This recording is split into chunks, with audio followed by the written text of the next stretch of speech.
Skyler Annette Neese was only 16 when she was lured away from her home in the early morning of July 6, 2012, and betrayed by her two best friends. Why? They said they didn't want to be friends with her anymore. Well, let's get into it.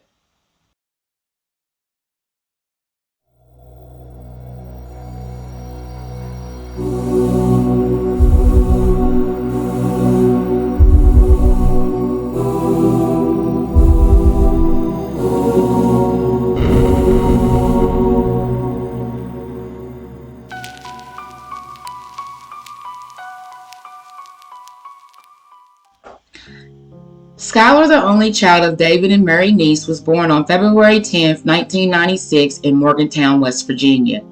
She was a sophomore and honors student at University High School in Morgantown, West Virginia, with the goal of becoming a criminal defense lawyer after graduation.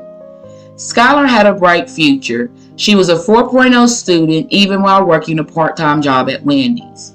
She was described to be compassionate and a bubbly child. Skyler's parents wanted the world for her.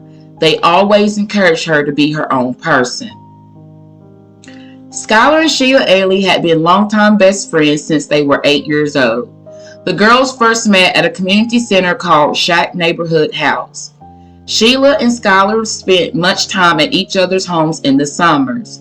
Their mothers were also friends when they were teenagers.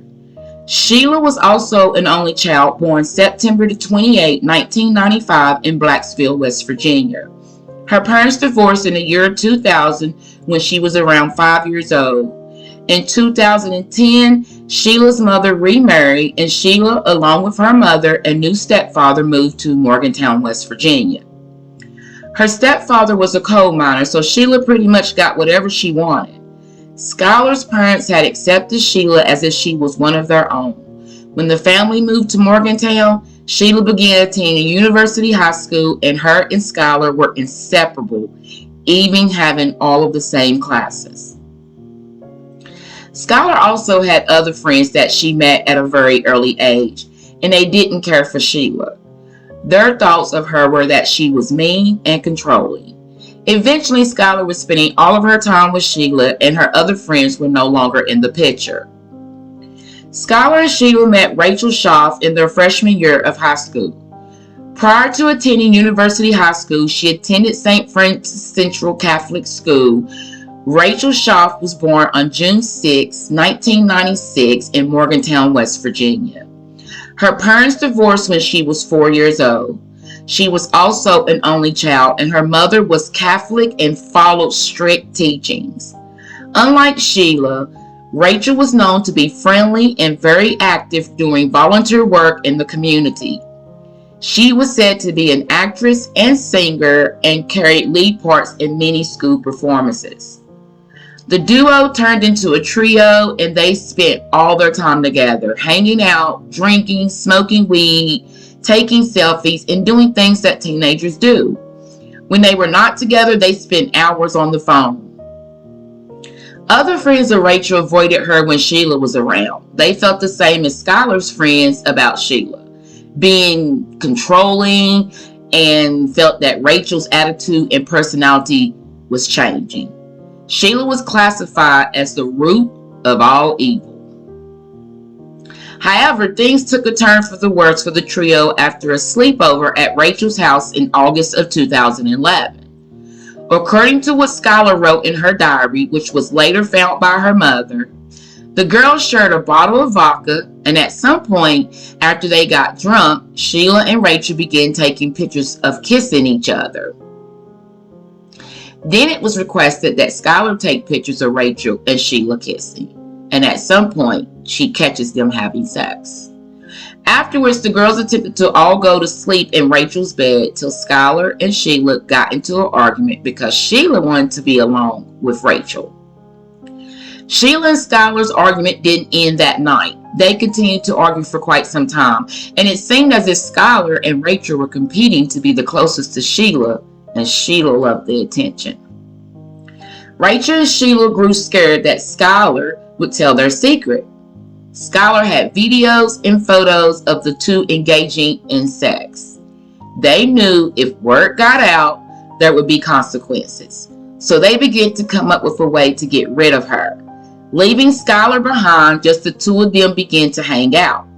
Skyler felt that the two were pushing her away and becoming closer.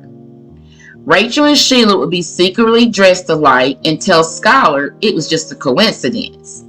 Skyler showed her frustration on her Twitter and Facebook accounts, and it was clear that she was upset. June 21st, 2012, she tweeted, "There is something about you I can't stand." July 2nd, 2012, she tweeted, "People can be so mean for absolutely no reason." Again on July 4th, 2012, she tweeted, "It really doesn't take much to piss me off, and sick of being at fucking home. Thanks, friends. Loving hanging out with you too." Tension was growing between the trio, and it wasn't good. Rachel and Sheila were in biology class plotting on how they were going to get rid of Skyler and dispose of her body. When Skyler was informed of their plan, she brushed it off as if they were playing a game. But she did confront Sheila and Rachel about what she heard, and they assured her that it was nothing to worry about. They knew that their only option was to use knives because they didn't know how to use a gun when they decided to carry out their plan. Rachel wanted to take their plan into action before she left for summer camp. Skyler came home from work the night of July 5th, 2012. Around 10 p.m., she gave each of her parents a hug, told them that she loved them, and she went to her room for the rest of the night. 90 minutes goes by and she tweeted, "You doing shit like this is why I would never completely trust you." Close to midnight, Sheila and Rachel text Skyler and ask her if she wants to go joyriding. Now, sneaking out of the house was not uncommon for Skyler. She had done it many times before to hang out with Sheila and Rachel. So as usual, Skyler places a bench outside her window for when she returns. Sheila pulls up around 12:30 a.m. and picks up Skyler. July 6, 2012. Skyler's parents left for work, but they didn't wake Skyler. However, her father returned home in the afternoon to leave her the car so that she could get to work at 4 p.m. He noticed that the door to her room was locked. After calling out for her and not receiving an answer, he forces his way into the room and learns that Skyler is not there. When he sees her bed, he noticed that it had not been slept in all night. Skyler's father first calls his wife to see if she knew anything about where Skyler could be. She told him that she may have gone shopping and to call her bestie. So then he called Sheila Eddie, Skyler's best friend.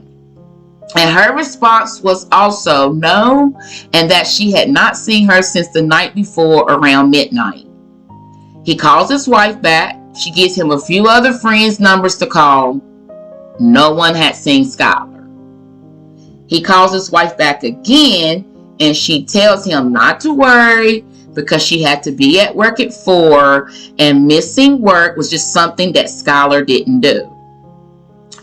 Dave and Mary decided to wait until 4. Meanwhile, Mary comes home from work, and shortly after, they receive a phone call from Wendy's to see if Skyler was coming into work. Now they are panicking. So they call Sheila again, and Sheila again tells them that she had not heard from or seen Skyler. A short time later, Sheila calls back and says that Skyler had snuck out around 11 p.m. and went with her and Rachel. They drove around and then they dropped her back off before midnight at the end of the road because Skyler didn't want them to hear her sneaking back in her bedroom. Skyler's parents immediately called 911. Bob McCauley with the Star City, West Virginia Police Department responded to the 911 call and begins investigating. The Neeses assisted by searching door to door at the apartments to see if anyone had heard or seen anything. Remembering that there were security camera footage showed Skyler was sneaking out of the window and getting into a car in the early morning of July 6, 2012 around 12:30 a.m. They were not able to make out the car or the license plates. Now, an Amber Alert was not issued because Skyler had left willingly. Instead, she was determined to be a runaway. This brings the search to a standstill. Law enforcement said that there was nothing else that they could do because she was considered a runaway. The Neeses distributed flyers and prayed that they would get a lead to help them find Skyler. The community joined Dave and Mary in their search efforts. However, nothing led to the whereabouts of Skyler. Skyler didn't take her cell charger nor her contact lenses, so it was believed that she wasn't planning to be gone long and was coming back. July 7, 2012, Rachel went off to summer camp for the next 2 weeks, and Sheila and her mom helped in the search for Skyler. Days go by and still no Skyler. Sheila makes a point to reach out to Skyler's parents every day asking for updates on the case. While Rachel was away at camp, Sheila ensured that she was aware of what was going on. When Rachel returns from camp, her and Sheila assist Skyler's parents by hanging posters. September 2012, after Dave and Mary weren't getting any results from local law enforcement, the Neeses reached out and the FBI gets involved in the case. And after interviews with Sheila and Rachel, their suspicion became high. Jessica Colbank, who was working the case, stated that during her interview with Sheila, she seemed to be emotionless and her behavior was suspicious. While interviewing Rachel, not only did she seem nervous, but she also realized that her story was the same as Sheila's, word for word, as if she had rehearsed it. Once Officer Colbank seen the surveillance video, she realized the car that picked up Skyler was Sheila's. Everyone put pressure on the girls to tell the truth, including Skyler's parents, because they also became suspicious of the girls once they learned that they were hiding something. It was just a matter of time before they would get caught. Rachel and Sheila continued as if they were not involved. They weren't acting as if they were concerned about their best friend missing either. Then the two began hearing things on social media as if they were involved.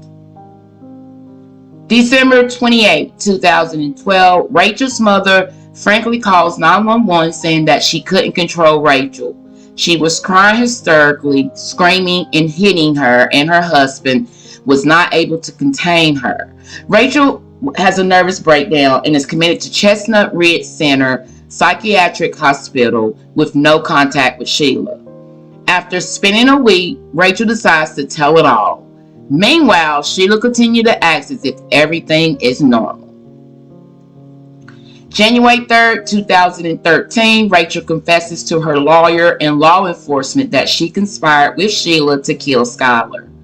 When she was questioned as to why, she replied that we just didn't like her. Rachel had confessed that she and Sheila had picked up Skyler on the early morning of July 6, 2012, after she snuck out of her window, and they all drove to Brave City. Before Skyler was picked up, they loaded the back of Sheila's car with a shovel, cleaning supplies, and a change of clothes. They decided to wear a hoodie so that they would be able to hide the knives in their pockets. They drove until they were across the state line of West Virginia and Pennsylvania and into the woods into a town called Brave. When they arrived, they attend their normal spots to smoke. Skyler agrees to go back to the car to get a lighter. As she turns her back, Sheila and Rachel count to 3, and on 3, they begin attacking Skyler. One point, she gets away, so Rachel chases her, tackles her down, and they both continue stabbing her. This time, they stab her in the knee so that she could not run. Skyler was stabbed too many times to count. At one point, they attempted to slit her throat because they read this action would result in a quicker death. Skyler was able to overpower Rachel and cut her on her ankle with her own knife. Why? Skyler asked as she was fighting for her life against her two so-called best friends. They remained until Skyler took her last breath, or as if they stated, They left after they heard her stop making noises while screaming, "Die, bitch," at her. After they succeeded with their plan, Sheila and Rachel attempted to dig a hole to bury Skyler, but were unsuccessful because the ground was too hard. So, they moved her to the side of the road and covered her with branches and rocks instead.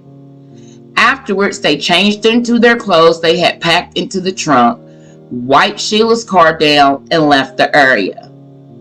After her confession, Rachel led law enforcement to where they left Skyler, but due to the area being covered in snow, she was not sure of the exact location. Even though Rachel confessed, they still didn't have a body, which meant there was no physical evidence. Rachel is not arrested, but agrees to wear a wire in the hopes of helping law enforcement catch Sheila. However, Sheila does not say anything that would incriminate her when Rachel was in her presence. The girls' friendship begins to change, and on January 5th, Sheila tweets, "First time I've ever been completely speechless." And on January 7th, 2013, she tweets again, "Walk straight through hell with a smile." And January 15, 2013, "You don't know the amount of shit you have caused." January 16, 6 months after Skyler's disappearance, the weather is clear enough and they are finally able to locate Skyler's body with Rachel's help. Her head was no longer attached to her body but later fell. Rachel was arrested and Sheila's car is seized, and a search warrant was issued for her home. While Virgil is being held in the honor of Skyler on her birthday in February of 2013, the case got stronger with DNA evidence was verified. Police have already learned that the car that picked up Skyler was Sheila's. So when they seized it, they found traces of blood in the trunk of the car that was later confirmed to be Skyler's.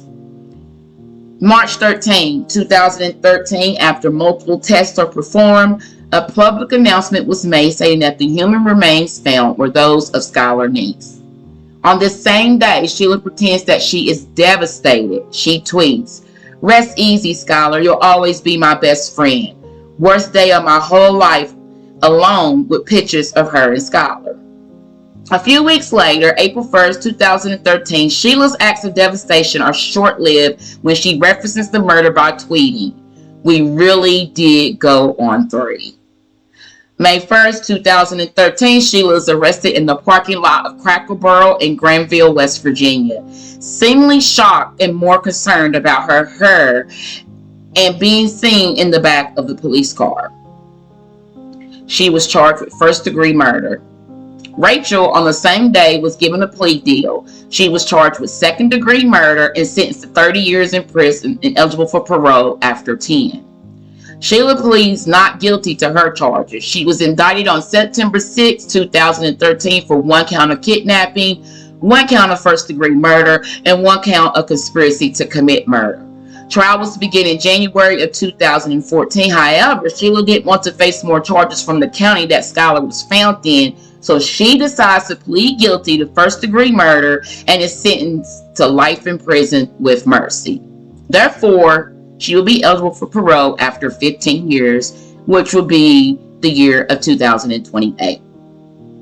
Rachel showed remorse and apologized to Dave and Mary at sentencing. She also apologized to her family and community. She was sent to West Virginia Northern Regional Juvenile Detention Center until she turned 18. Sheila, on the other hand, shows no remorse and does not have anything to say at her sentencing. Because she was already 18, she was sent to Lakin Correctional Center in Mason County, West Virginia.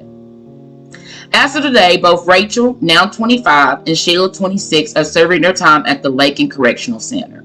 Their friendship ends shortly after they both were convicted of murder. May 9, 2023, Rachel was eligible for parole. Prior to her hearing, a petition was signed by over 32,000 people requesting that Schaaf remains behind bars. The hearing was not open to the public but available on Zoom for Skyler's parents and family to be able to attend. Dave wanted the opportunity to see Rachel's face to face since she had been sent to prison, but he was able to speak from a conference room explaining why He believed Rachel should not receive parole. He stated the following: Ladies and gentlemen of the West Virginia Parole Board, thank you for the opportunity to tell you why I believe this inmate should not be granted parole. That malicious monster, my child never got a limo for her prom. Instead, she got a ride in the coroner's vehicle. Also, there was no sparkling gown for Skyler, just a body bag. She would never have a certificate of graduation, only a death certificate. This narcissist, first-degree, cold-blooded killer is not sorry for the brutal murder of my only child.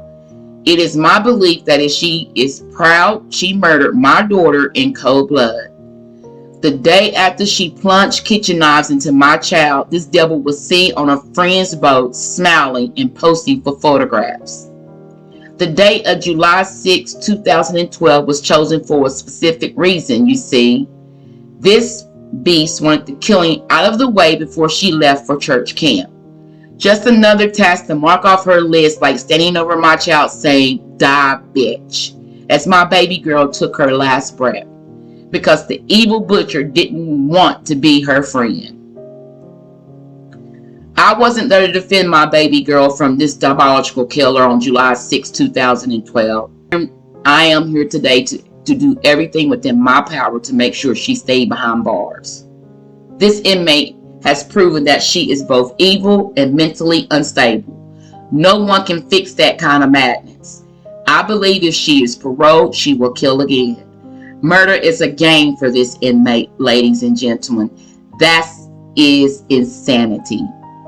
This person has proven to be a narcissist and is dangerous and is a dangerous person who has no remorse in the least. This inmate destroyed so many lives when she murdered Skyler. This inmate is this liar that put my daughter in that place. This monster is a danger to society. If released, no parent can close their eyes at night without the fear that their own child could possibly be the next victim. This vicious murderer sits here today asking for a second chance. I ask you, where is Skyler's second chance?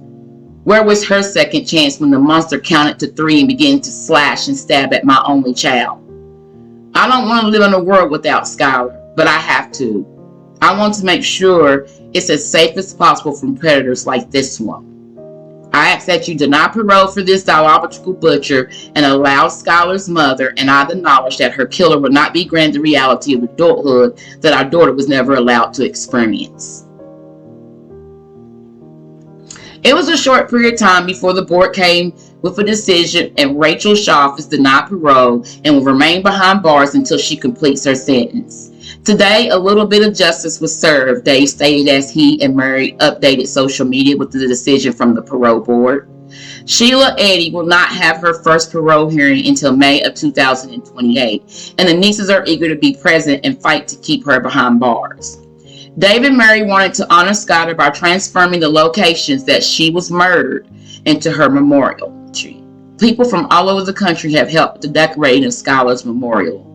Since Skyler's murder, Dave and Murray have ensured to share their story in prisons and schools in the hopes that other families will not have to go through what they have went through.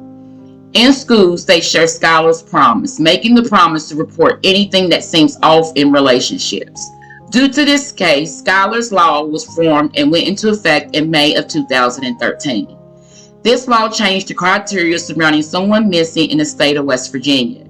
It now ensures that when a child is reported missing, there is a public announcement released immediately regardless of whether a kidnapping occurred or not.